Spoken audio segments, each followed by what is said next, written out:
All right. All right. You guys were right. You don't have to go down in the comment section and tell me I was wrong. But before we get into it, we got to talk about today's sponsor. It's us again, Cardinal Gaming. You guys already know, I'm at the top. Top two buttons right here take you to our TCGPlayer page with all of our card singles on there. Check them out. Down to here, all of our pre-orders. 151 is up. Obsidian Flames is up. Some of the stuff for 151 is already sold out. It's pretty hype. It gives me some indication that this is going to be super popular. So, yeah, pre-order if you can.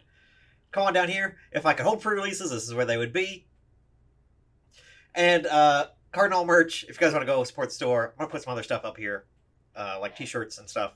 Nobody wants to buy a hoodie when it's summer, but I got more stuff on the way. But other than that, all right, we'll see you in a few. Okay, bye. Hello, everybody. Mason here, Cardinal Gaming. How y'all doing? Appreciate you clicking on the video, supporting the channel, supporting the store. You guys always do. This is an interesting topic. We're talking about rotation and what that means for reprints and all that type of stuff. So we just had Worlds weekend. I'm actually recording this on that Sunday, and kind of a revelation that we had when they revealed the new Paradox Pokemon. Very cool looking designs. Awesome Pokemon, awesome designs, awesome cool stuff. Say what you want about the Raikou. For one, I appreciate the Horizon Zero Dawn and Pokemon crossover. I think it's cool. I like the long neck Raikou. But they showed off a bunch of cards from the new Paradox Rift set, and the block that is on the bottom of the card is still G. All of Scarlet and Violet has been G. So that means I'm not going to rotate in the middle of a letter block. So that means we have to go through the end of this year. And very similar to like what they did at the beginning of this year when they rotated in March. It's going to be a very similar setup if we look at the timeline of when things are supposed to come out. So we're looking at 151, which comes out in just not long. It's going to be right around the corner. And then we have Paradox Rift, what they just showed off the cards for. I think that comes out in September, late September for Japan, and they're going to have two sets that make up our one, like normal. And then they've already announced there's going to be some sort of shiny set holiday time around in Japan. And if that's anything like our last shiny set where we had Shining Fates, it was in kind of like January, February-ish. You know how they stretched it on for months and months and months. Very similar setup. So that means we have to go all the way to March till we get the next standard set after Paradox Rift. And that set should be the H block starting, which means we will then rotate at that time. So we're getting set up to be the same kind of setup with rotations. They did not change it up. I thought at the Worlds they would have announced, hey, we're going to rotate early so we can get rid of all the like VMAX Pokemon, all that kind of stuff, and kind of refresh the format to just be more focused on Scarlet and Violet. Not completely, because we'd still have the tail end of like Brilliant Stars, Astral Radiance, all that kind of stuff. We still have all those in the set because they are in F, G. Yeah, I have to sing my alphabet to myself. Jeez, I'm 35 years old and I still have to do that. That's embarrassing. But so we wouldn't be completely out of V Stars, but we would have a lot of the V Maxes, things like Mew, stuff like that would have rotated out of the format. But alas, we did not see that. Mew, which won Worlds this weekend, will still in the format for 8 months about. That's a long time. Still have VMAXs, Battle VIP Pass, all this stuff. It's a long time. And that, of course, means, when you have that type of stuff, we could have potential reprints around the corner for a lot of that kind of mid-era Sword and Shield, which is kind of crazy to think about, but hey, who knows? We're not completely out of the ballpark of that being a possibility with us not rotating for another 8 months. So the current format where we're at, and where we're hitting the reprints, we did Brilliant Stars, we did Astral Radiance. The next set after that is Lost Origin, Silver Tempest, which we've already had a little bit of waves of that. So we're kind of at a loss of what, if they're going to do reprints, where we're headed. Do they go backwards? Do they go forwards? I don't think they're going to hit Scarlet and Violet yet. I don't think they're going to hit Paldea Evolved yet. So what are we going to be printing as far as like reprint, restock sets? And the potential's there, where we see maybe Brilliant Stars again because it's still a little bit higher in price. Maybe more Lost Origin because it's still with the distribution shenanigans. Those boxes never did go down past what, 120, 130-ish for both Lost Origin and Silver Tempest. So maybe we hit that's two blocks or two sets again. It's hard to know. It's hard to know. And again, with us not rotating, I'm going to say it. You know I'm going to say it.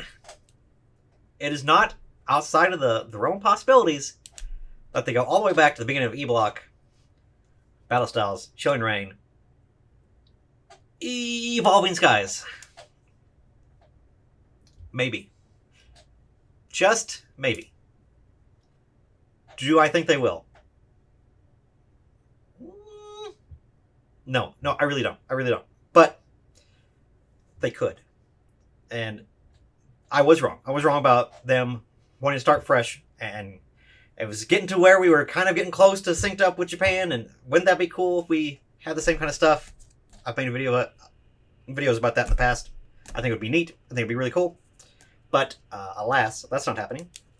Whatever the shenanigans that they're doing with Obsidian Flames and 151 getting swapped, I don't know what that was ultimately about, other than they want 151 for the holidays, maybe, and holiday sales. It's hard to say for sure, but that's the only thing that makes sense at this point, because as far as anything else on the setup's going by, absolutely no word at all about any sort of early rotation or rotation at all. And again, the cards that they spoiled at the end of the Worlds with the Paradox Pokemon, they're in the G block, so they will not rotate cards out in the middle of the block. That's the whole point of the letter system, is that you rotate them in sequence with each other. They all have to be linked up. So we're still stuck with these. And yeah, we could be seeing Evolving Skies and all sorts of E-Block shenanigans being reprinted again. I was wrong. And but I think it's still very unlikely that we see those types of things. I think that's just not going to happen. And I'm interested why. Because again, you would think they'd want to push Scarlet and Violet, especially with it being such a lag behind as far as like popularity and other types of options for people to be buying. I think so long as we have these last few sets of Sword and Shield, that we are not going to see any sort of movement in Scarlet and Violet. And, you know, people, for just so long, it was so hard to get your hands on, and it's so hard to find this stuff. And now that it's actually out there, I feel like the casual consumer is lagging behind just the whole release schedule like a year. And it's really kind of weird because, you know, people enjoyed hunting all these packs and going to Walmart and Targets and trying to find stuff. And now that they can find a lot of stuff, you don't want to go after the stuff that's there and plentiful. You want to go after stuff that you couldn't find before, and maybe kind of get the extra little dopamine hit off of finally finding some stuff that you had a hard time finding before. I think that could play a factor into kind of like, it's really weird to say, but any sort of like short-term nostalgia for Sword and Shield. And I do think there will be a time when people get nostalgia for this Sword and Shield block, and people will want to go back and say, man, remember how crazy it was going around trying to find Chilling Reign packs, or Battle Styles packs, and Celebrations, and Evolving Skies was impossible to find, and when you did, it was cool. Like, people are going to want that type of feeling again. It's a matter of time.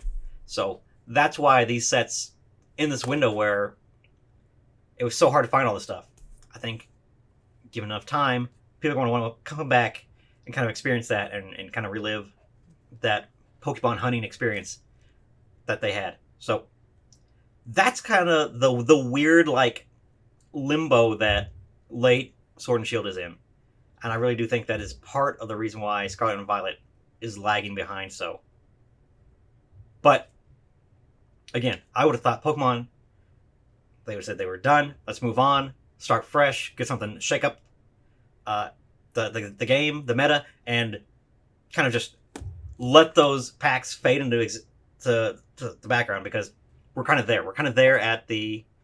We've reprinted everything back that we can. Where are we going to go now? What are you going to do? Go back further again and hit them again? Potentially. But yeah, I thought everything was lining up to be perfect. Where we're just like, yep, early rotation, get rid of E-Block and just start anew. We didn't see it, so I was wrong. But yeah, potential for reprints, more reprints, things falling in our laps for the next 8 months. It's definitely a possibility. Don't rule it out. I would not be surprised if we continue to see the trickle of this product kind of over the next half a year till we see the little remaining bits of and leftovers from, especially like Silver Tempest and Lost Origins. I still think those sets really didn't see the dip that a reprint should have had on it, just because of the weird distribution things. And again, not a lot of those packs being loose and kind of found in the wild of like Walmarts and Targets. I didn't see anybody with ETBs of Silver Tempest Lost Origin that were new. Lots of bundles and things like that. Didn't see any of that type of stuff.